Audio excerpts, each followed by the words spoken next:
Sure, I've been through a lot the past few years, but through crisis comes hope and heroes. Today we honor those heroes who were there when we needed them the most.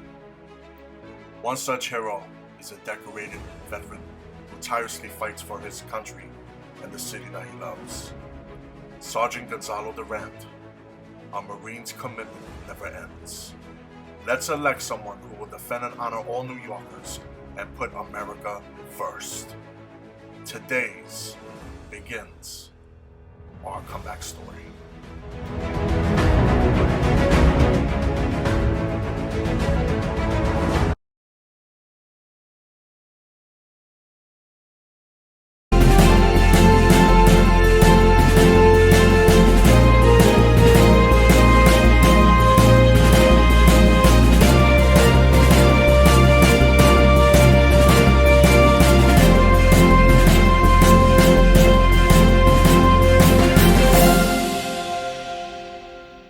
Hello everyone, this is Vet Talk and I'm your host, Sergeant Gonzalo Duran.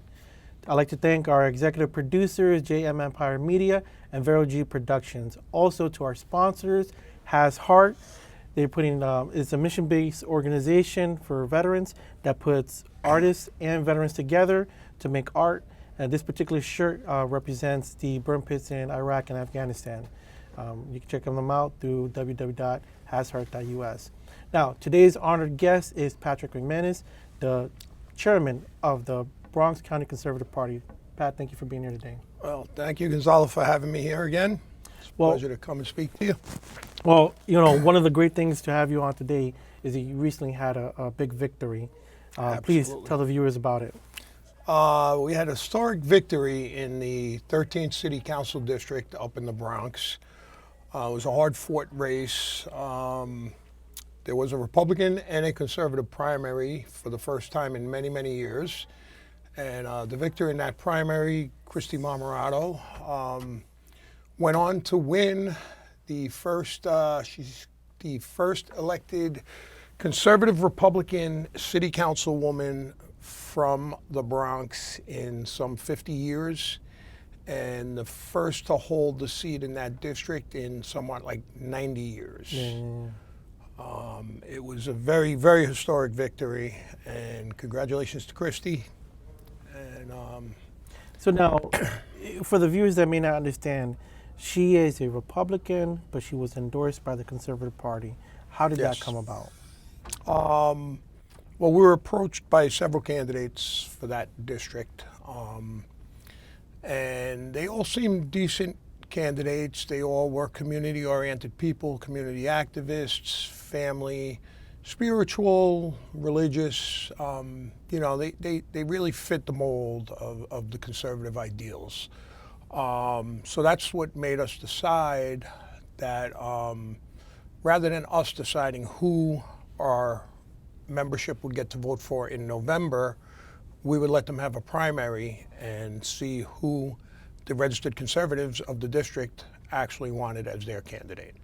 And for the viewers that may not know, for elections, you have a primary to get who's going to be in the general elections. So one starts in, I think, February or March. Well, the petition periods start for all the candidates. It's usually right there, February, March. And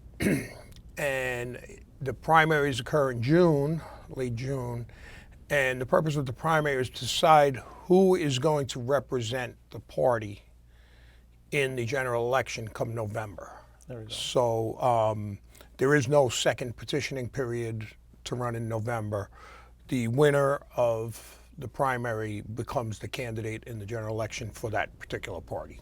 Now, Christie's victory, you know, obviously is a big win for the Republicans and the Conservative Party. But you also had, looking at the statistical numbers, you also had other victories in other locations. Yes, absolutely. We had candidates in several other districts, two of which there was no candidate, there was a candidate on the Republican line, but it was a different candidate. So in the general election, there was actually three choices the people had. Was the Democratic choice, the Republican choice, and the Conservative choice. And what we saw there, and two of the ones that were very interesting were in the South Bronx, where in one district where we only have approximately 50 registered conservative voters, we actually had 150 votes on the conservative line. In the other district, it was even a little wider than that. I think, out of 75 registered, we got somewhere around 300.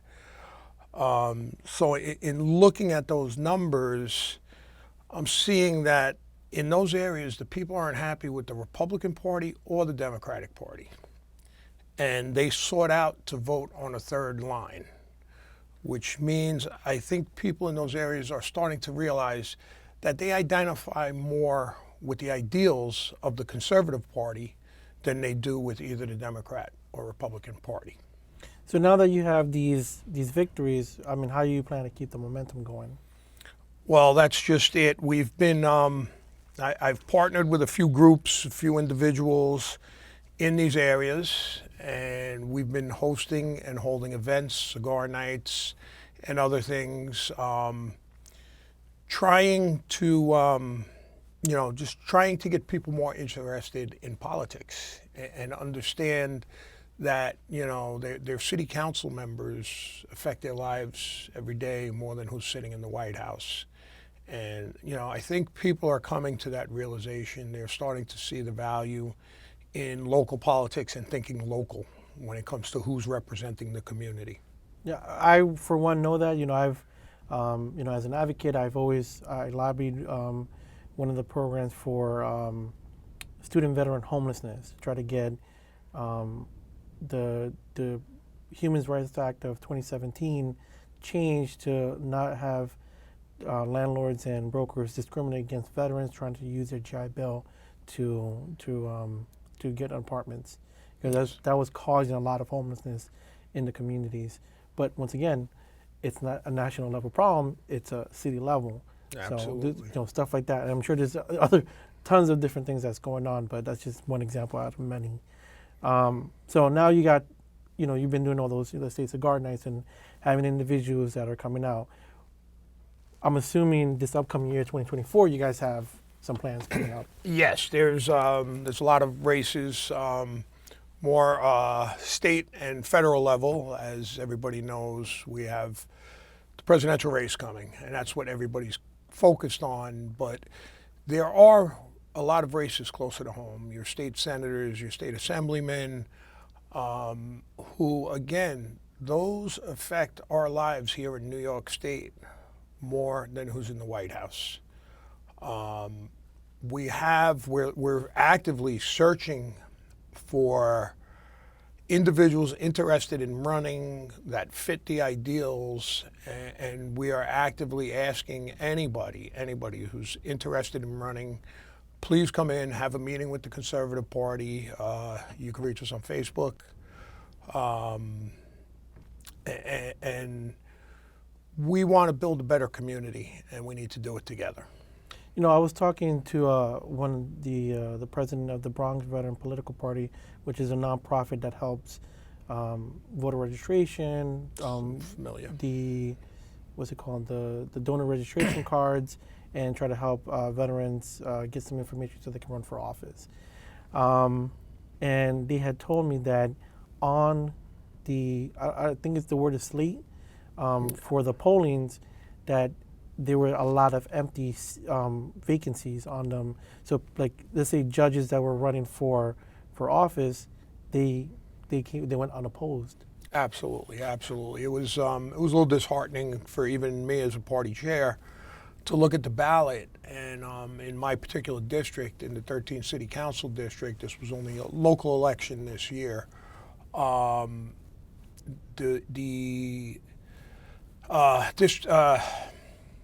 District attorney for the Bronx, who happens to have the worst record of all the district attorneys, was running unopposed. I searched for a candidate willing to run that was qualified to run, because it's not just a matter of actually running. You want somebody who's qualified and can do the job. And I spoke to several attorney groups, and I could not find anybody interested in opposing the district attorney, who has the worst conviction rate in the 5 boroughs. Most cases thrown out. It was abysmal. And then right down the slate, other than the 13th City Council district, neither the Conservative Party nor the Republican Party had a candidate.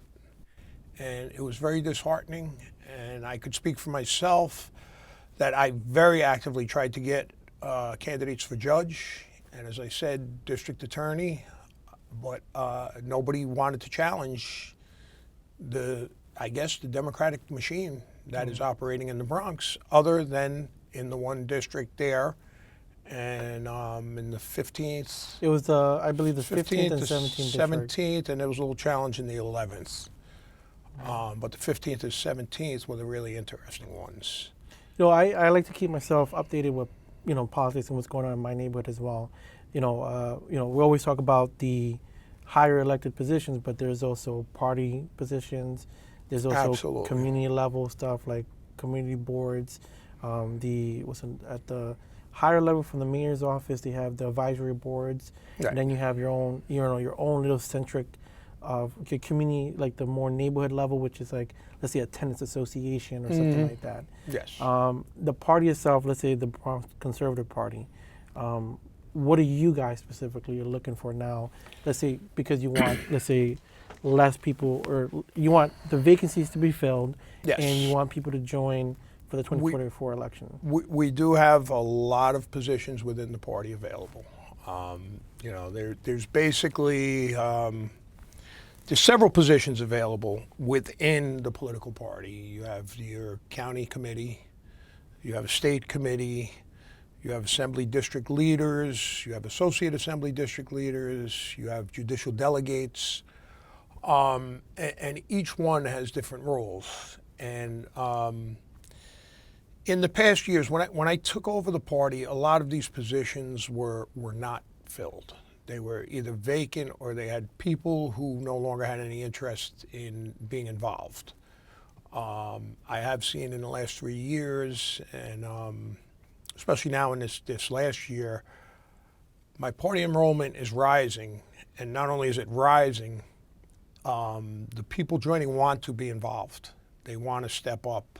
And, I'm looking in the next year, and my executive committee, we're looking to fill every single position within the party, and we hope to have a complete slate of candidates running for every office that is open in this coming year in 2024. I've been fortunate to have 2 chairmen on the show. Besides you, Yes. the independent party chairman, I don't remember his exact name right now. Not that the independent's gone, but back then when we had him. Right. So it's, thank you for coming. Just want to say that, just to be out there. But, for me, statistical wise, I'm more of a statistic guy. I like to look at Okay. numbers. So, for my district, I believe there was over 180,000 plus residents, right? Right. And 110,000 plus registered voters, and the city council race was won by, I want to say that 3,500, and altogether in that district, voters were less than 4,000. Right. If you even increase the number, that's one thing, but how do you get voters to want to vote more? Well, I believe it's including them, because when I first became chairman, and in talking to people, I asked them, why don't you vote? They said, because my voice is not heard. They told me that I get to vote who my party says I can vote for in November. If I'm a registered Democrat, when November comes around, the party tells me who to go to vote for, and they just felt that their vote has no meaning, and which is why I had the idea and brought it to my committee about running a primary, and to include people, then each voter's voice is heard when you hold a primary. And I think that's the number one reason people don't come out, is because they feel their one vote doesn't count. It's not going to make a difference, and they're not going to be heard. and I'm really working hard to try and change people's mindset in that. And Vet Talk, we're not a political Yes. show, and the work that comes from here, it's based off a nonprofit. So we never try to specifically tell anybody to go anywhere. But in the end of the day, many things that we face in the community deals with politics. A lot of the things that we want to do at some point is going to touch on politics. So when we look at it, let's say working with the Bronx Veteran Political Party, there's less than 10% of the elected officials in the overall, so they want to see more of that. The veteran community has an option to join any party. You're right there, and for them to reach you at, once again, it would be to go, let's say, on Facebook. The easiest way is Facebook, and if you wouldn't mind, if they could contact you through the show, you could put them in contact with me. I'm trying to be as accessible as possible. Okay. So for Facebook, you can go on to our viewers out there, let's say individuals that want to join or veterans as well. You can go to Facebook at the Bronx Veteran the Bronx County Conservative Party. And feel free to reach out here at CEO@DevilDogUSAINC.org, and we'll be happy to get you into direction with Pat right here. Absolutely, if you're looking to contact me, and most importantly, I ask that everybody register and vote. I personally, I'm going to prefer that you register as a conservative. I would assume so. But more importantly, everybody, it's our right. It's a sacred right, and we are the greatest country in the world. I don't care what anybody says. And this is one of our fundamental rights. And I watch people in third world countries, they're so proud to go out and vote. And here in the United States, it's like pulling teeth to get people to go out and vote. I don't care who you're voting for at the end of the day, just as long as you get out and vote and let your voice be heard. All those sentiments carried forward. Now, last time we spoke, you always been the chairman, but that was your first term. Now you're on your second term. Yes. Now, could you give us a little bit more information on that? Well, yes, we had to reorganize this year, and thankfully I was reelected as chairman for the next 2 years. And again, it's about building the party and building the party with people that want to be active. I've seen a surge in that. It's got me excited. It's got me happy. I'm working with many people. For a while, it felt like it was me against the world. Now I've got some people behind me, and we're looking forward in the next year. We've increased enrollment, I think, somewhere around between 5 and 10% this year. That's a small number. I'm looking this year to top that, and I think it's quite possible with the team that's coming into place now, and the realization by people that the other parties that have been controlling New York City, or I got to say it, I'm sorry, the Democratic Party that has controlled New York City for so long, the values of the party don't align with the population. And I think a lot of the population is starting to realize that, and I think that's the 13th Council District should be the first of many. I want to try and continue to build on that, and just stating from there. Just stating facts alone. If we just state the facts, there's only one dominant, party out there. I think there's only 3 or 4 or 5 Republicans. I think it's 5 now, because even though Christie was elected, a Republican lost. There was a district merged, and the incumbent Republican, there was an incumbent Republican against an incumbent Democrat, and the Democrat won that race. So the scale stayed where it was. I believe it's 46-5 on the city council. There's 51 seats. I think 46 Democratic and 5 Republican. So now, in your second term, what would you like to see in that time frame? I'd like to see us elect several more candidates in the next 2 years in this term. Again, I'm hoping on a more local level. We have state senator races, and even on the bigger national level, we're looking at 4 congressional district seats in the Bronx. Is it 4 or 5? I want to say 4, if I remember correctly. There's the 16th, 15th, 14th, and the 13th, I think, spans Manhattan, Bronx. But you only have one that's actually in. There's one completely in the Bronx, and that's the 15th. And as lofty of a goal as it is, I'd love to put a conservative into that seat in Congress. Now, for the viewers that may not know, the district lines cross over with their counterparts. So, like, don't quote me on this, but I think the 13th goes into Manhattan or Westchester, maybe. Yeah, 13th goes into Manhattan. 16 goes Bronx and Westchester. 14 Queens, Bronx. And that's another interesting dynamic. It looks like the lines are going to be redrawn again.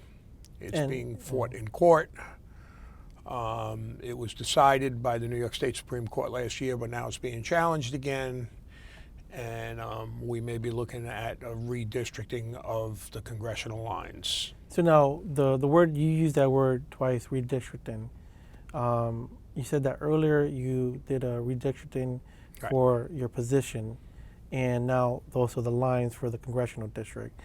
For the viewers that may not know, and I've only learned this maybe within the last year and a half, that every 2 years, the party itself does like a reorganization. Well, that's a reorganization. The redistricting and reorganization are a little different. Every political party has to reorganize every 2 years. Mm-hmm. It means you elect a new county committee, a new executive board. All the positions are up for grabs every 2 years. What I'm talking about in the congressional race is redistricting. Each congressional district is supposed to have roughly 600,000 people in the district. So every 10 years, based on the census, the lines have to be drawn to keep things balanced. And the idea is you want to keep areas that have common needs within the same congressional districts. So there's some geographical constraints on where these lines could be moved and how, so how the you politics could use it. within the politics. Right. So now, depending on the party that's in power here in New York and Albany, there's tremendous sway. It's given to a nonpartisan commission of 5 Republicans, 5 Democrats are supposed to decide on these lines. Now, obviously, the Democrats want to draw the lines to their advantage, make them stronger in certain areas, and they could see if they're a little weak. Well, if we cut through and put Co-op City is a big hot issue. Co-op City is the biggest voting bloc in the United States. So, well, if the district next to there is a little weak, well, maybe we move the line and we get them to vote here. And that is what happened this year after, 2 years ago after the census. The nonpartisan commission came to impasse. There was a ballot initiative whether the people of New York wanted to give the legislature the power to draw the lines. It was voted down. However, once the commission came to impasse, the governor just handed it to the legislature to do the lines. So now we had a House and a Senate, both had supermajorities of Democrats. And they drew the lines all throughout New York State in a way that, to me, and as it turned out to the New York State Supreme Court, was blatant what is called gerrymandering, which is adjusting those districts to benefit you, not to benefit the community, but to benefit the party. Case in point, the 14th district was cut up to include Nassau County, Suffolk County, Queens County, Bronx County, and Westchester County. So they had those 5 counties. Now, the needs of the people in Suffolk County are completely contrary to the needs of the people in the Bronx. How can we have the same representative? So it was, that was just one example. So it was taken to court, and it meandered its way through the courts, and the court ruled in favor of the Republican and Conservative parties that the lines were blatant gerrymandering. They appointed a special master, an impartial special master was appointed by the court to redraw these lines before the election 2 years ago. That was all done. We had the election results. The Democratic Party tried to appeal the lines, and the chief judge at that time denied their, refused to hear it. They said there was no grounds to hear it. However, the chief judge retired. This year we have a new chief judge. Democratic Party has reapplied, and now the court has agreed to hear this case. So, well, a lot of things are going to happen in the 2024 elections. Yes. The main thing is try to get more voters, try to get some votes, and get more people to get involved. With that being said, thank you, Pat, for being here. For those that are interested in either coming on to the show, if you're an individual or organizations that is dedicated to helping veterans and the community with your resources, we'll be happy to have you. And you can reach us at ceo@devildogusainc.org, and you can check out our website at www.devildogusainc.org. Once again, as always, God bless America.